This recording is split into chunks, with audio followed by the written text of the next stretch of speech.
Bismillahirrahmanirrahim. Kita mulai lagi. Sebelumnya saya ucapkan Assalamualaikum warahmatullahi wabarakatuh. Berjumpa lagi dengan biologi di semester 2. Hari ini kita akan membahas tentang plante. Apa itu plante? Cirinya apa saja? Klasifikasinya apa saja? Perannya apa dalam siklus dunia, siklus bumi? Ya, nanti kita pelajari. Itu kita mulai ya. Oke. Indonesia negara kepulauan yang terbentang di antara dua benua, yaitu benua Asia dan benua Australia. Kita sudah tahu ini sejak SD ya. Kemudian diapit dua samudra, yaitu Samudra Hindia dan Samudra Pasifik. Jumlah pulaunya lebih dari 17.000 pulau, 11.000 diantaranya sudah berpenghuni, 13 ribuan sudah diberi nama, sisanya belum. Jadi masih banyak pulau-pulau yang ada di Indonesia yang belum berpenghuni gitu. Artinya keanekaragaman di sana juga belum banyak diketahui. Kita lanjut lagi. Luas daratan Indonesia sekitar 1.900.000-an kilometer persegi dengan sisanya atau 3 juta lebih kilometer persegi itu luas perairannya. Artinya luas daratannya hanya sepertiga dari luas lautannya.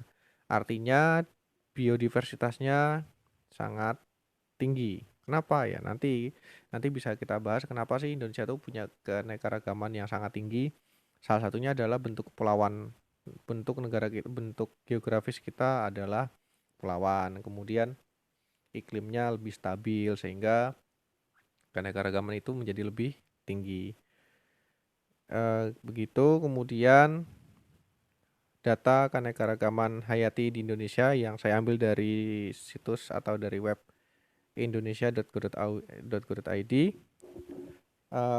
Untuk keanekaragaman hayati Indonesia itu sangat tinggi ya, bisa kita lihat di data di infografis di layar.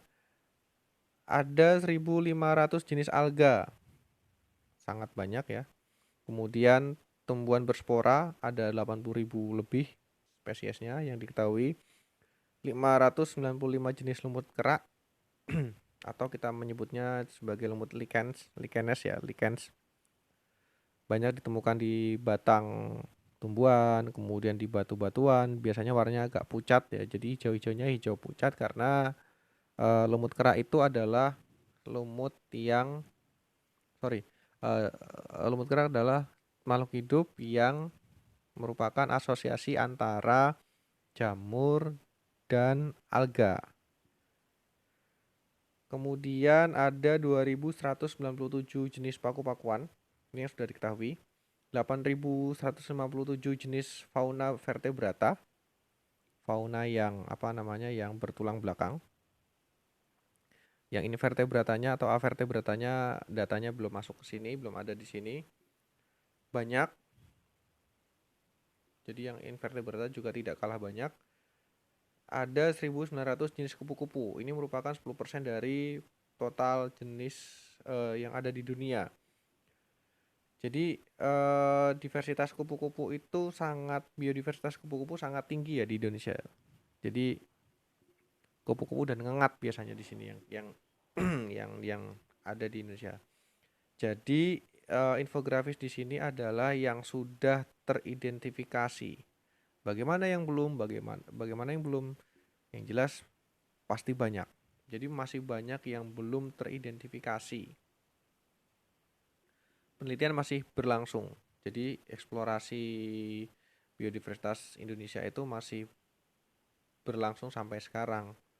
Karena biar bagaimanapun kita harus berpacu dengan waktu sebelum mereka punah, sebelum alam semakin rusak, minimal semua biodiversitas yang ada di Indonesia sudah diketahui. Itu ya. Jadi itu data keanekaragaman hayati yang ada di Indonesia. Bagaimana dengan flora endemik?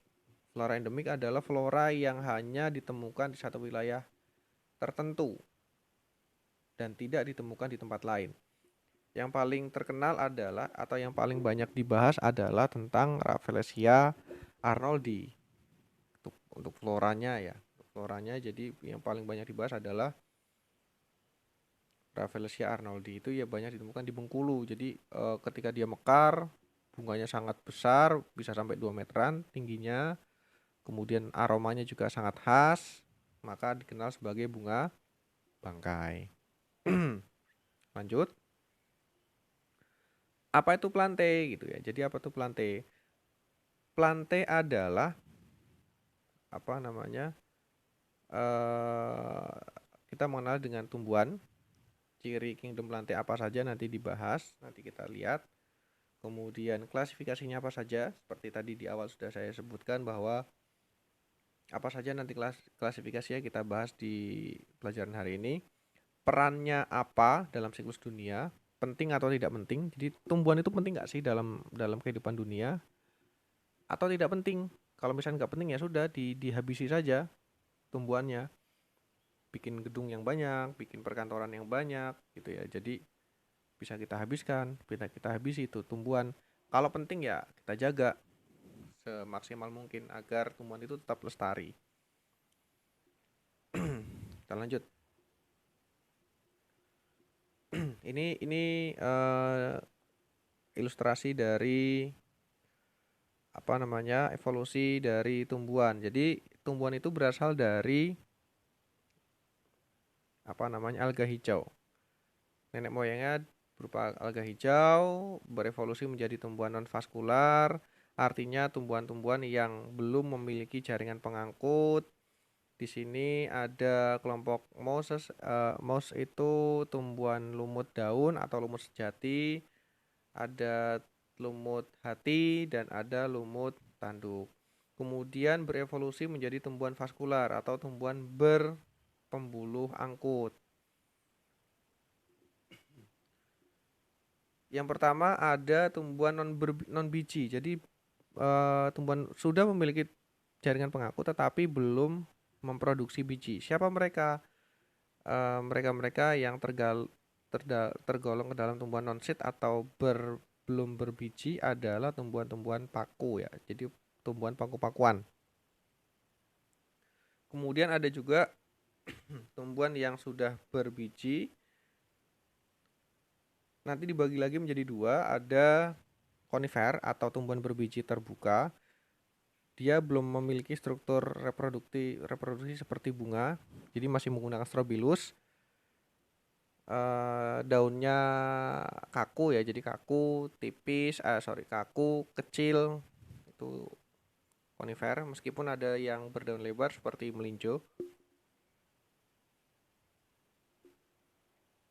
Dan terakhir ada tumbuhan berbunga.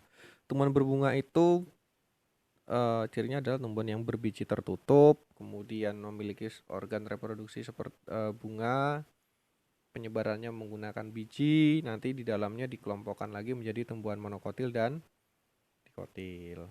Ini sama ya, jadi selanjutnya sama, jadi nenek moyang alga, nenek moyangnya berupa alga, kemudian jadi tumbuhan non-vaskular, kemudian menjadi tumbuhan vaskular seperti itu. Nah, apa itu plante? Tadi saya sudah apa namanya sudah kasih pengantar di awal. Plante itu adalah sekelompok makhluk hidup yang kita kenal sebagai tumbuhan. Nanti akan menjadi pertanyaan kembali, tumbuhan itu apa cirinya? Atau makhluk hidup yang termasuk ke dalam tumbuhan itu apa cirinya? Manusia tumbuhan bukan, gitu kan? Jamur misalnya, jamur tiram itu tumbuhan bukan. Planaria tumbuhan bukan. Jadi ciri dari plante itu ya spesifik. Kalau dia tidak memiliki ciri-ciri seperti yang nanti akan disebutkan ya bukan plante. Kemudian plante itu mencakup tumbuhan tingkat rendah maupun tumbuhan tingkat tinggi. Tumbuhan tingkat rendah itu apa? Tumbuhan-tumbuhan yang masih belum memiliki jaringan pengangkut. Kemudian juga belum memiliki struktur akar, batang, daun misalkan. Tumbuhan tingkat tinggi itu apa? Ya minimal dia sudah memiliki jaringan pengangkut dalam tubuhnya. Apa jaringan pengangkut itu? Ada dua jaringan, yaitu apa? Phloem dan xilem. Plante merupakan kelompok pertama, salah satu dari dua kingdom yang awal atau pertama kali diperkenalkan oleh Aristoteles.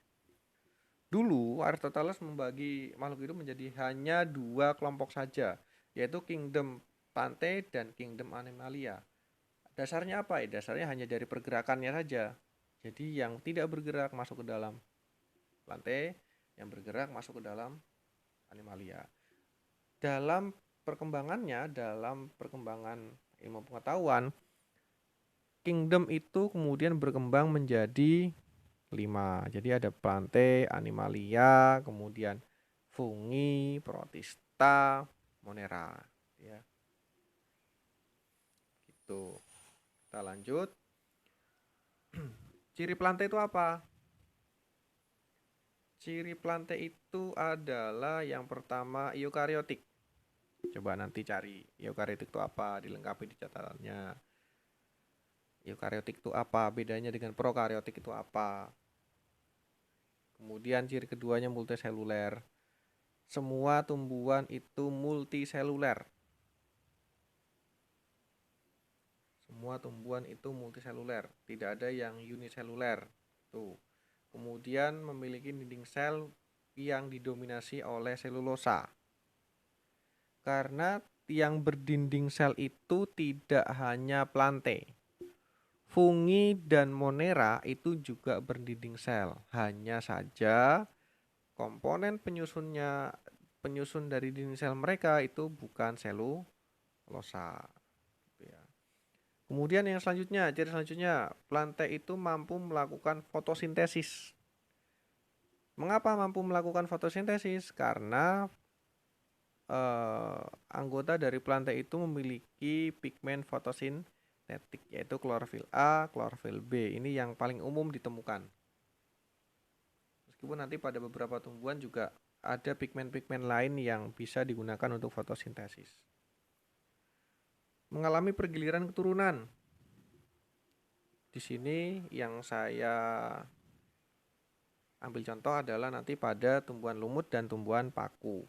Maksudnya gimana pergiliran keturunan? Jadi nanti ada fase gametofit, ada fase sporofit. Jadi kalau pada tumbuhan lumut jelas terlihat, tapi kalau pada tumbuhan tingkat tinggi seperti mangga gitu tidak begitu terlihat ya. Jadi fase gametofitnya, tapi yang jelas fase sporofitnya lebih dominan kalau pada tumbuhan tingkat tinggi. Itu. Sekarang kita masuk ke klasifikasi Plantae. Klasifikasi Plantae atau klasifikasi tumbuhan itu nanti ada 3 kelompok besar, Bryophyta, Pteridophyta, dan Spermatophyta. Ini klasifikasi lama ya, jadi klasifikasi terbaru tidak saya sampaikan karena nanti takutnya membuat membingungkan. Jadi saya ambil dari klasifikasi yang paling umum digunakan oleh banyak orang ya. Ini jadi ada lumut, paku-pakuan, dan tumbuhan berbiji gitu ya. Oke, untuk part 1 cukup dulu, nanti kita lanjut di segmen kedua. Yang kita bahas adalah Bryophyta atau tumbuhan lumut. Terima kasih. Wassalamualaikum warahmatullahi wabarakatuh.